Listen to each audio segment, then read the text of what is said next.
crois que j'ai le temps pour une dernière histoire.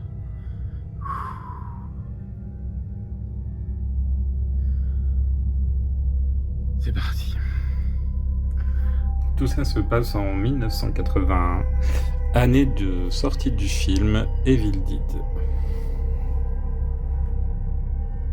Nous sommes toujours dans une petite ville de Normandie, dans un lieu que je connais bien, chez des gens que je connais très bien.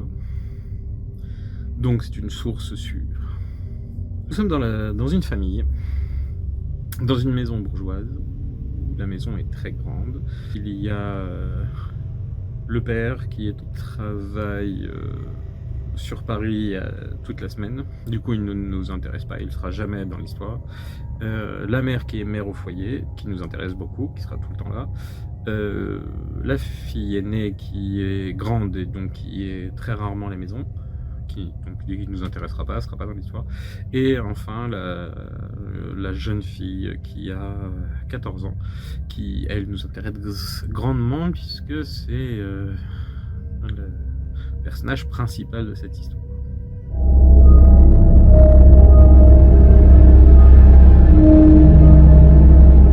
La jeune fille, que nous appellerons Julie, est en train de faire ses devoirs à l'étage.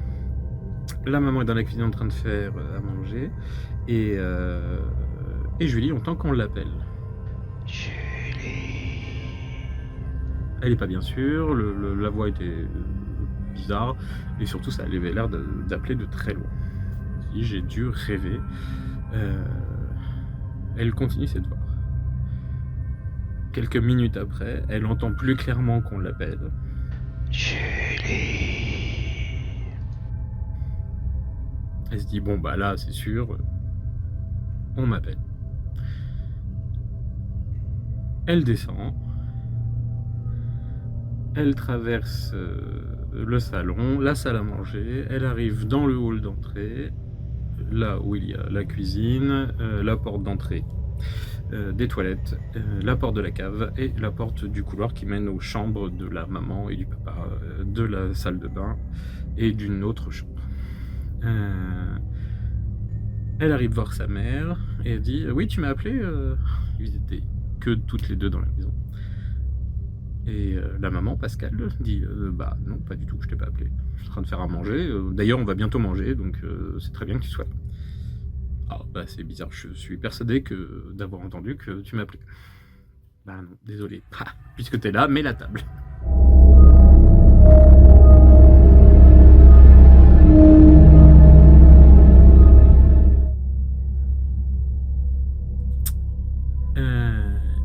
Julie sort de sa chambre et entend encore une fois qu'on l'appelle. Julie. Clairement, elle l'entend. Ah, elle se dit, bon, bah là, c'est sûr, on m'appelle, je descends. Donc, sa chambre est à l'étage. Donc, elle descend, elle traverse le salon, la salle à manger, elle arrive dans le hall, personne. Cuisine, personne. Elle ouvre la porte de la cave. Maman! Personne. Elle ouvre le couloir où il y a la chambre. Elle appelle, personne. Tiens, bah, elle a dû me dire, elle a dû m'appeler pour me dire qu'elle partait. Étant donné qu'on était un samedi matin et que le samedi matin c'est le jour de marché, elle a dû dire bon, je pars au marché. J'ai entendu juste du coup elle fait sa journée, enfin elle fait sa matinée, elle va se laver, elle vit sa vie quoi d'adolescente. Sa mère revient en fin de matinée après effectivement avoir fait le marché. Elle lui dit j'ai pas voulu te réveiller mais voilà, je suis parti faire le marché, je me suis douté que tu te douterais. Oui, mais non, mais quand je suis sorti de la chambre, je t'ai très bien entendu me dire que tu partais. Ah, pas du tout, quand je suis parti, tu dormais et j'ai pas voulu te réveiller. Ah. Bon, deuxième fait bizarre, mais rien d'extraordinaire.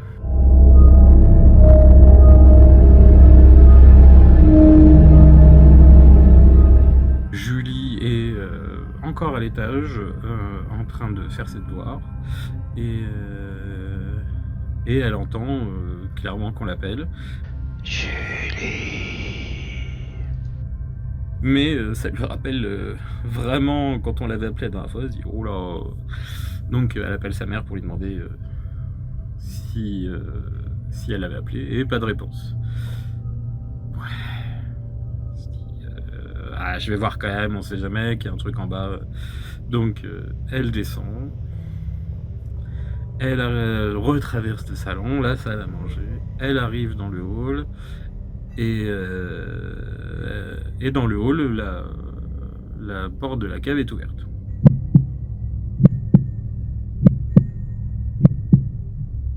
Donc elle dit: «Tiens», bah, elle a dû me dire qu'elle descendait, donc elle appelle.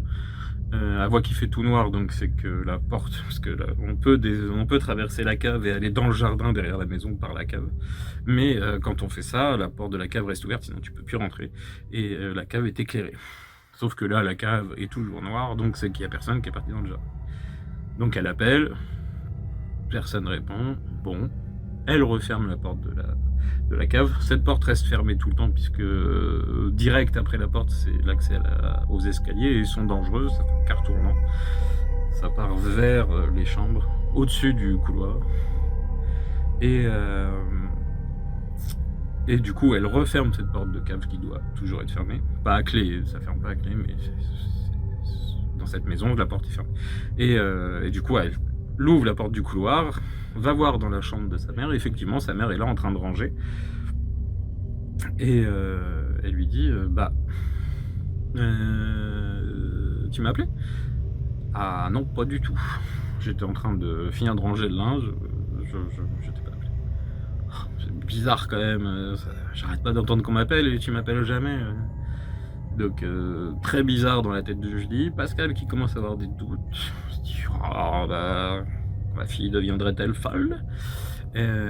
Du coup, Pascal ayant fini de ranger, elles repartent toutes les deux, elles arrivent dans le hall, et là, stupeur, la porte de la cave est de nouveau ouverte.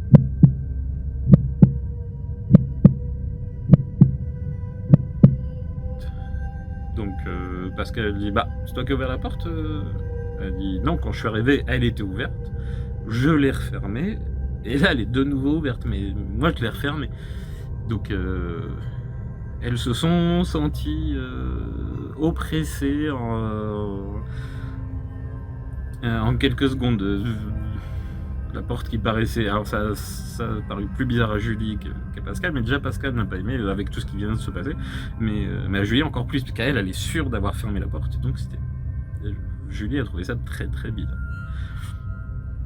Bref, il commence à avoir des doutes sur ce qui se passe dans la maison, mais encore une fois, ça rien qui les empêchait de dormir, mais ça faisait beaucoup, ça commençait à s'accumuler. On va juste faire un petit point rapide sur la maison. Donc c'est une maison que je connais. Il y avait moi perso deux endroits que je n'aimais pas dans cette maison. C'est le couloir qui menait à la chambre de Pascal et la cave. Je vais vous passer les détails de ces endroits, mais c'est plus du ressenti. Le couloir, il faut savoir que la cave passait en dessous du couloir. Voilà, le couloir et la cave étaient vraiment l'un au-dessus de l'autre. Ils allaient vers l'arrière de la maison. Une explication ou pas, toujours est-il que ce couloir était long et sombre et vraiment pas sympa. Et la cave tournait par là, c'est une cave, du coup déjà les caves on n'aime pas trop. Et celle-là, elle était encore... Enfin, vraiment, celle-là, je m'y sentais vraiment pas bien. Voilà. Fin de cet épisode-là. Il s'est repassé deux choses étranges entre la mi-juin et fin juin. Où pareil, on entendait qu'on l'appelait. Et même Pascal a entendu qu'on l'appelait. Elle était dans la cuisine et on a entendu qu'on l'appelait. Donc elle est sortie. Elle s'est dit, je suis toute seule. Pendant la journée, elle était toute seule dans la maison, elle a vraiment clairement entendu qu'on l'appelait. Donc ça lui a paru bizarre. Et enfin, nous arrivons tout début juillet.